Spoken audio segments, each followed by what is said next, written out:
అల్లు అర్జున్ గారి సినిమా మీద ఎంతమంది దుష్ప్రచారం చేసినా అది పార్ట్ 2 కదా. పుష్పాన్ని చూడకోకుండా ఎవడు ఆపలేడు. అక్కడ దాకా ఎందుకయ్యా?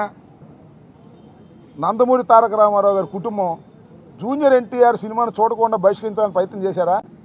ఆపగలిగారా?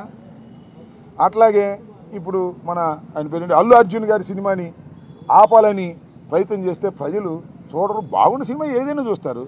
అరే రాజ్బాబు హీరోగా యాక్ట్ చేసిన సినిమా బ్రహ్మాండంగా చూసామా మేము? సినిమా బాగుంటే, ఎన్టీ రామారావు గారి సినిమాలు బాగోకపోతే ఫ్లాప్ అయినాయండి. ఏం చెప్తాం? సినిమా బాగుంటే ఎవరైనా చూస్తారు. అరచేతిని అడ్డుపెట్టి సూర్యకాంతిని ఆపలేరు. అదేవిధంగా ఇలాంటి ఎదవపోకళ్ళు పోయి సినిమాని ఆపలేరు అని మరొకసారి నిరూపించేటటువంటి కార్యక్రమం వస్తుంది.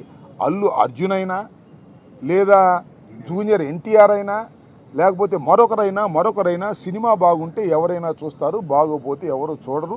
నాకు తెలిసి అందరూ ఉవ్విళ్ళు ఊడుతున్నారు. పుష్ప 2 చూద్దాం, దానిలో ఎంత బ్రహ్మాండంగా ఉంటుందని అందరూ ఎదురు చూస్తున్నారు. నేను కూడా ఎదురు చూస్తున్నా. మరి థియేటర్లోకి వెళ్ళి చూడాలంటే ఇబ్బందిని నేను కూడా పుష్ప 2 ఎలా ఉంటుందో చూడాలని నాకు బాగా కోరికగా ఉంది. ఎందుకంటే చాలా అద్భుతంగా పార్ట్ 1 అద్భుతంగా ఉంది కదా, హాలీవుడ్ స్టైల్లో ఉంది కదా, అందరినీ తలదన్నే విధంగా వెళ్ళాడు కదా అల్లు అర్జును. అందువల్ల బాగా జలసిగా ఉంది కొంతమందికి.